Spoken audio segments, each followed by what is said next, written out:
En el programa de hoy, Papa Francisco pide a los pobres que sean constructores de esperanza y luz. Diócesis de Roma prohíbe celebrar misa en latín en Semana Santa 2022. Iglesia en Venezuela lanza campaña de donación para sostener obras pastorales. Hola amigos, bienvenidos a EWTN Noticias. Qué gusto que estén con nosotros. Soy Eddie Rodríguez Morel.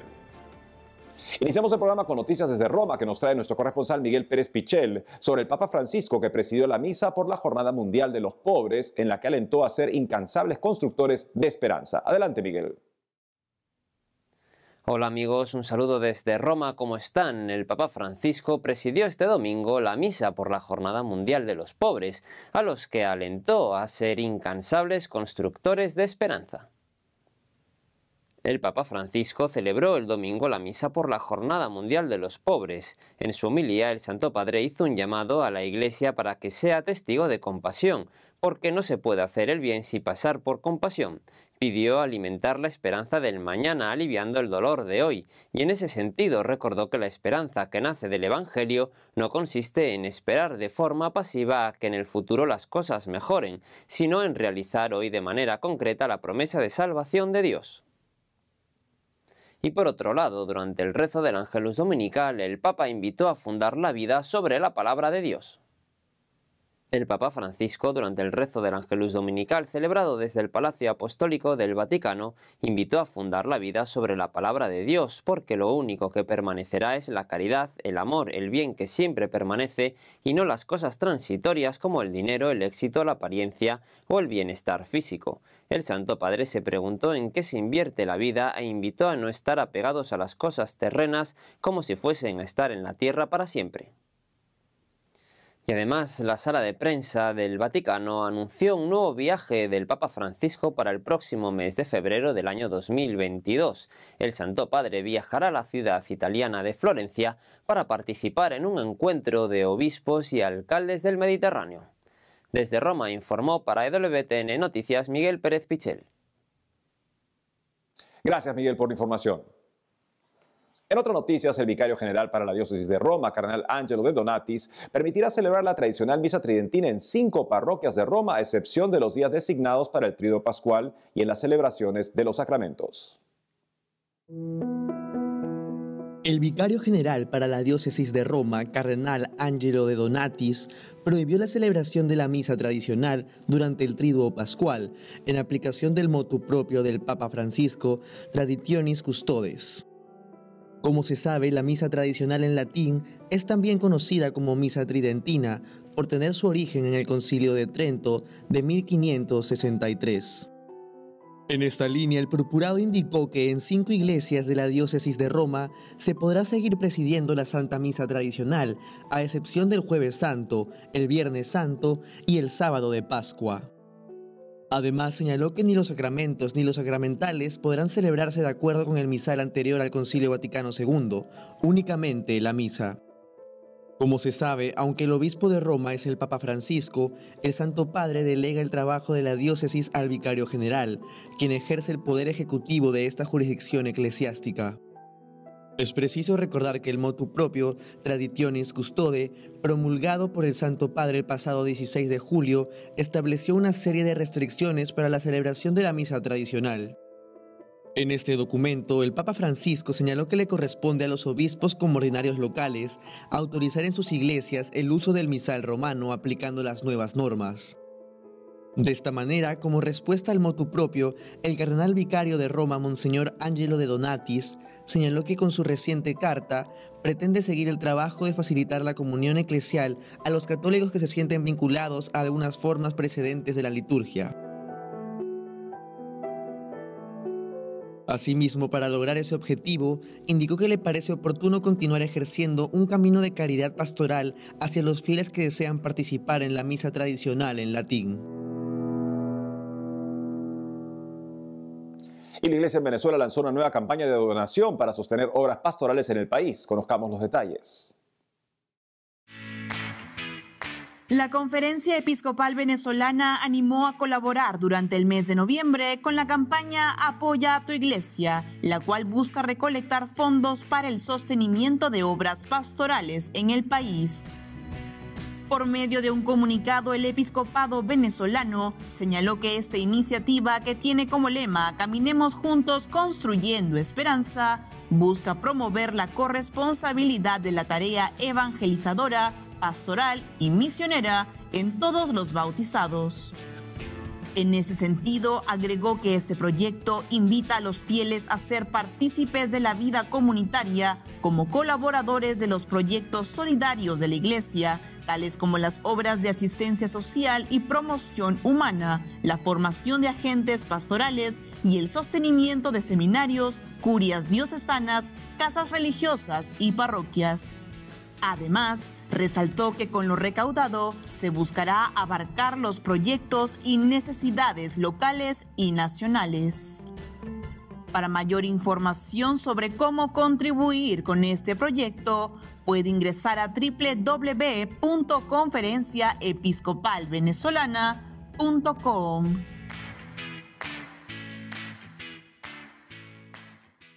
Ahora nos conectamos con nuestro corresponsal en la Argentina, Matías Boca, que nos comentará sobre el desarrollo de la Asamblea Plenaria Electiva 2021 que realizó la Conferencia Episcopal del país. Te escuchamos, Matías. Gracias, Eddie. Hoy llegamos hasta la parroquia Pío X, ubicada en el barrio de Punta Mogotes, en la ciudad balnearia de Mar del Plata.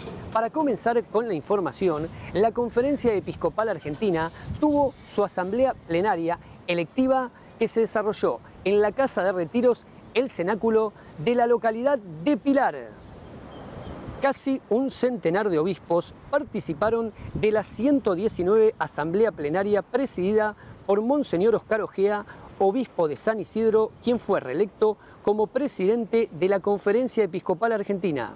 Recordemos que será acompañado en las vicepresidencias por Monseñor Marcelo Colombo, arzobispo de Mendoza, y Monseñor Carlos Aspirós Costa, arzobispo de Bahía Blanca.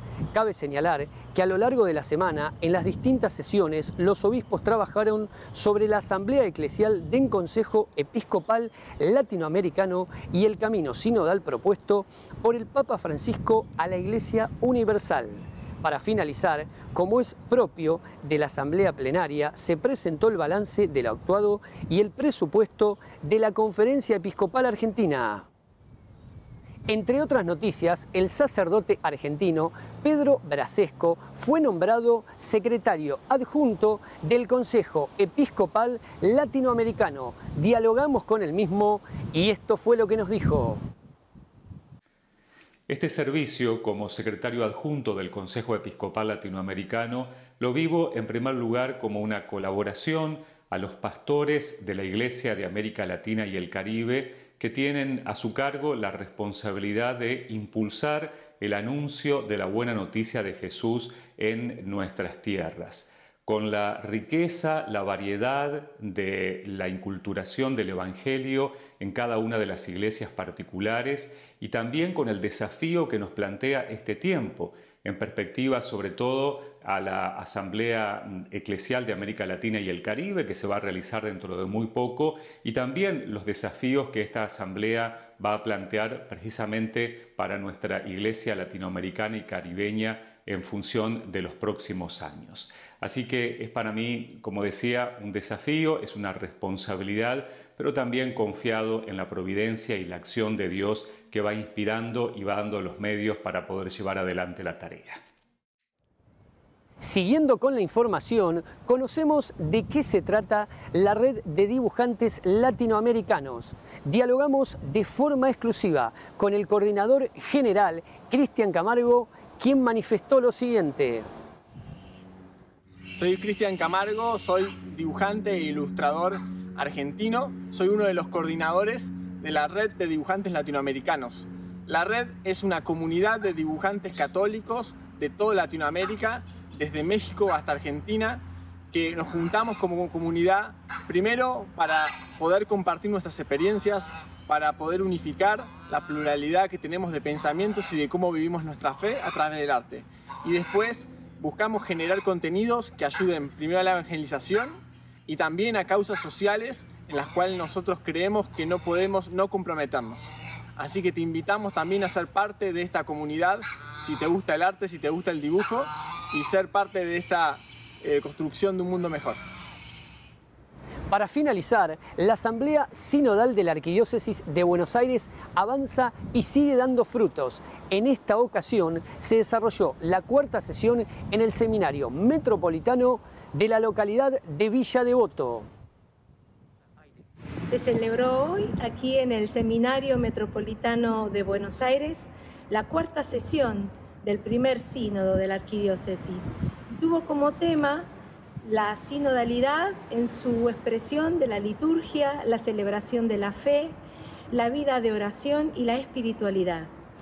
Nos llevamos muchas propuestas para caminar en cuanto a comunidades orantes, la celebración de la liturgia, el modo en que nos acercamos a los que no creen y los invitamos a nuestras celebraciones para hacer una vida más festiva y más celebrativa de la vida en Buenos Aires. Muchas gracias, compañeros y estimados televidentes. Seguiremos trabajando desde aquí para llevarles la actualidad de la Iglesia Católica local. Informó para EWTN Noticias Matías Boca. Gracias, Matías. Por otro lado, la Arquidiócesis de Los Ángeles prohibió las canciones del padre Cesario Gavarain tras denuncias de abusos sexuales. Conozcamos los detalles. La Arquidiócesis de Los Ángeles en Estados Unidos publicó un comunicado en el que anunció la retirada y la prohibición del uso de la música o las grabaciones de música compuestas por el padre Cesario Gavarain por respeto a quienes han denunciado conducta sexual inapropiada por su parte. Como se recuerda, el padre Gavarain, sacerdote y religioso marista, fue un famoso compositor de canciones tan populares como Pescador de Hombres, que fue acusado de haber cometido abusos sexuales en las décadas de 1960 y 1970. En ese contexto, la Arquidiócesis de Los Ángeles manifestó en su nota que se opone a cualquier conducta sexual inadecuada y que además se compromete a ofrecer su apoyo a las víctimas sobrevivientes de abuso. Asimismo, destacó que desde la Arquidiócesis no se tiene ningún registro de que el padre Cesario Gavarain solicitara facultades de la oficina del vicario para el clero para servir en esta jurisdicción. En esta línea, pidieron que cualquier persona que tenga información sobre este asunto presente un reporte a la oficina del Ministerio de Asistencia a las Víctimas. Cabe mencionar que para obtener más información sobre los esfuerzos de prevención y protección del abuso de la Arquidiócesis de Los Ángeles, puede ingresar a lacatholics.org/protect. Amigos, tenemos que ir a una pausa, pero al volver, sacerdote destaca la importancia del pudor y recuerda que el sexo es sagrado. Y jóvenes exigen a OEA desterrar la agenda progresista para defender la vida y la familia. Tendremos una entrevista para profundizar más al respecto. Y ahora retornamos con más noticias con enfoque católico.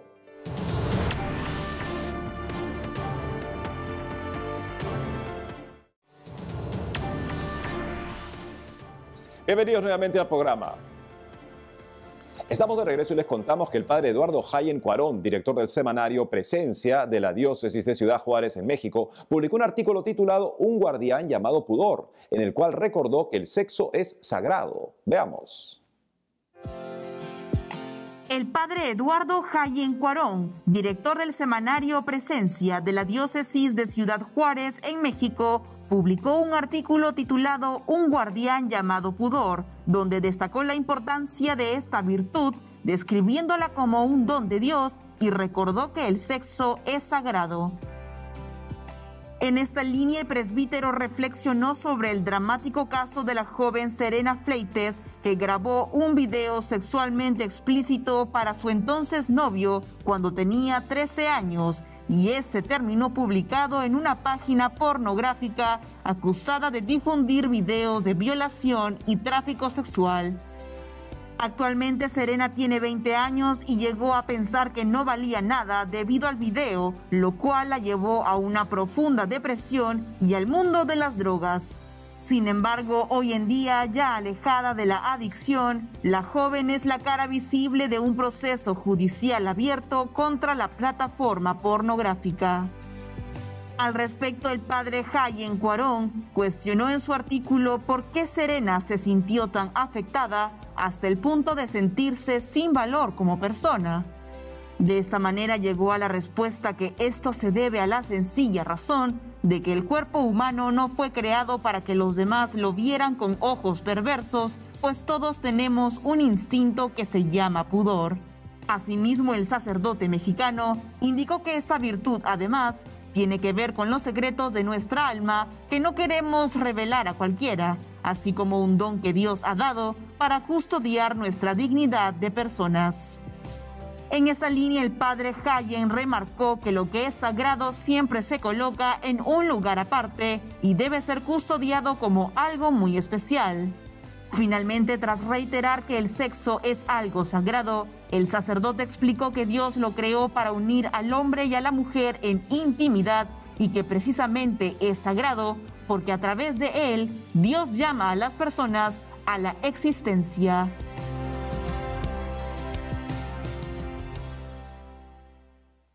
Hace unos días, un vocero de la Youth Declaration o Declaración de Juventud dirigió un mensaje a la Organización de Estados Americanos para pedir que se destierre la agenda progresista y se defiendan los valores de la vida, la familia y las libertades fundamentales. Para contarnos más detalles sobre este importante tema está conectada con nosotros María Camila Ospina, coordinadora juvenil de la Youth Declaration. María, bienvenida a WTN Noticias.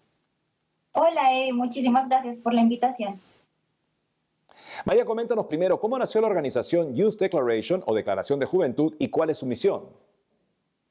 Bueno, pues resulta que en el año 2019 se llevó a cabo aquí en la ciudad de Bogotá una cumbre del Political Network for Values y en el marco de ese programa hubo un programa de jóvenes que reunió jóvenes de todo el mundo, sobre todo aquí del continente americano, pero también de otras partes del mundo.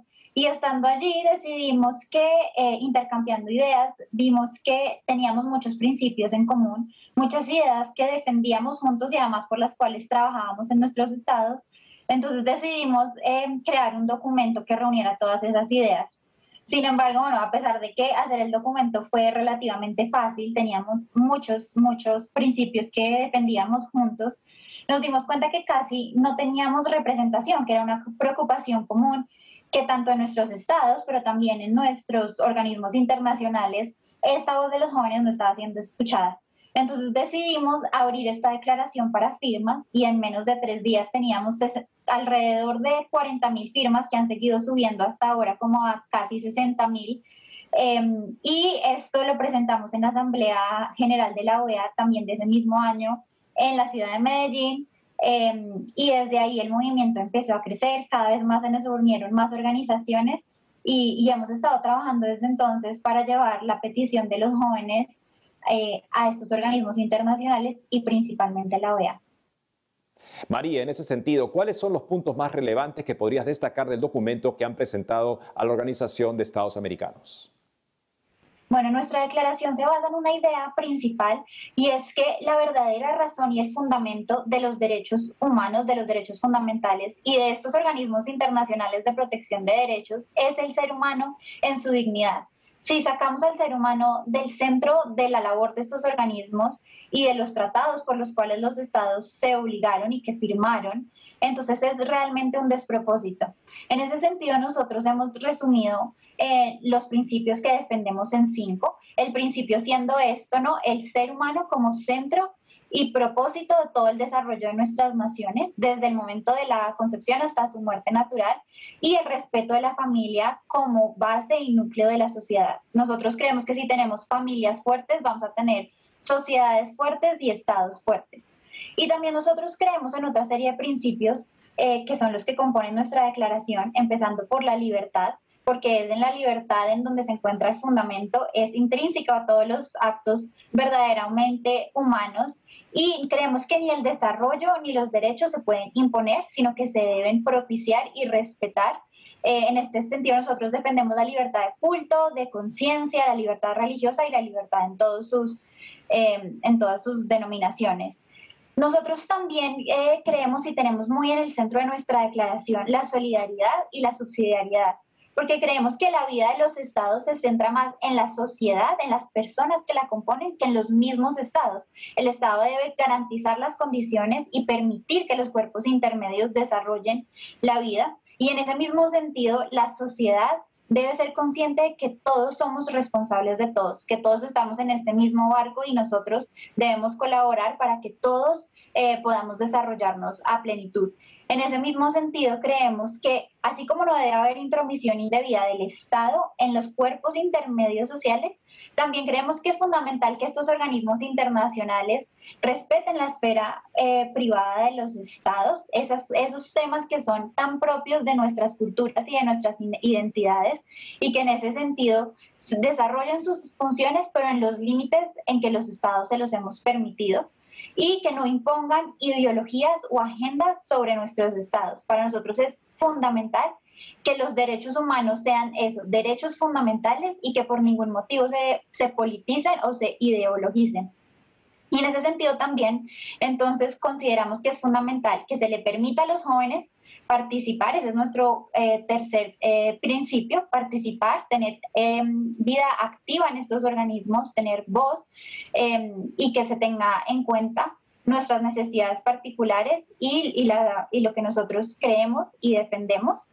Y finalmente el tema de desarrollo integral, que viene a cubrir todo esto de lo que hemos venido hablando, y es que los estados y la sociedad deben trabajar en conjunto para que los seres humanos puedan desarrollarse en plenitud, que tengan acceso a sus necesidades básicas, a los servicios básicos, y que se les garanticen sus derechos humanos para que así puedan florecer y buscar también fines trascendentes y buscar en últimas la felicidad y un desarrollo integral.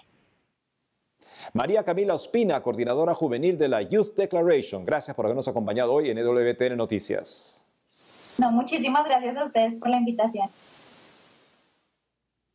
Gracias nuevamente, María. Pasando a otras informaciones, la Fraternidad de Agrupaciones Santo Tomás de Aquino comenzó un jubileo extraordinario con motivo de su 60 aniversario, que se celebrará el próximo año.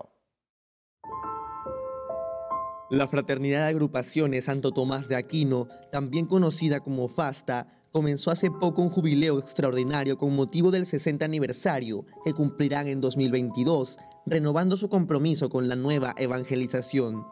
En esta línea, el lema escogido para esta festividad es "Nosotros no podemos callar lo que hemos visto y oído", el cual fue tomado de Hechos 4:12.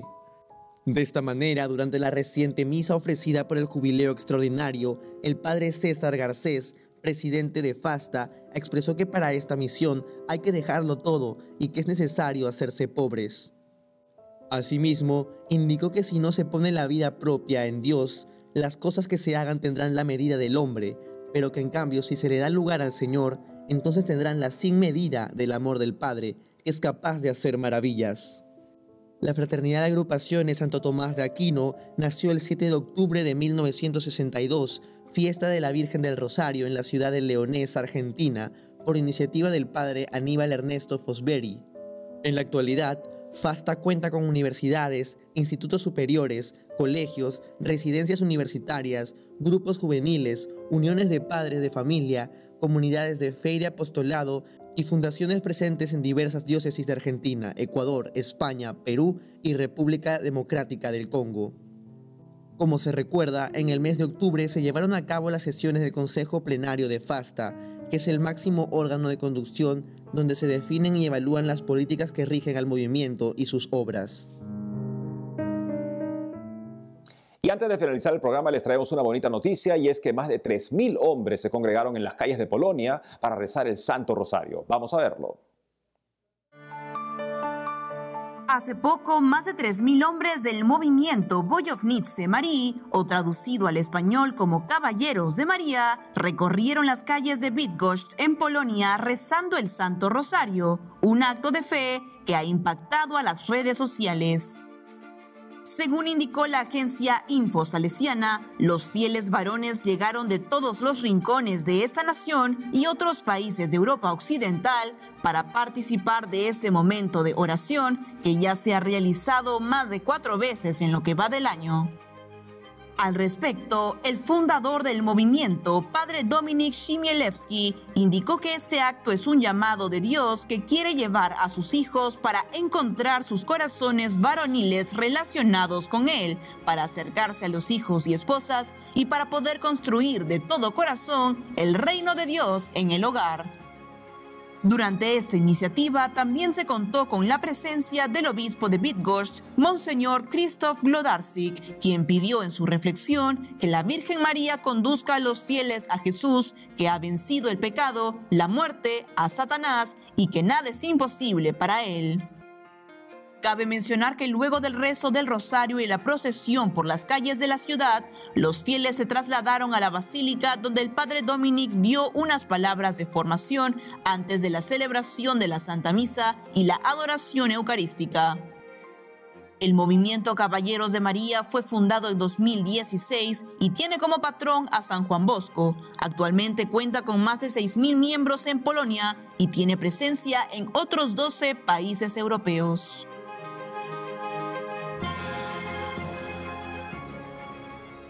Y es todo por hoy, amigos. Gracias por haber estado con nosotros. Hoy, 15 de noviembre, es la Marcha Cívica por el Cambio en Cuba. Nuestras oraciones por el pueblo cubano y los sacerdotes que los acompañan. No dejen de seguirnos en las redes sociales y de lunes a viernes a las 12 del mediodía, hora de Miami, por Radio Católica Mundial, en su programa Más que Noticias. Hasta entonces.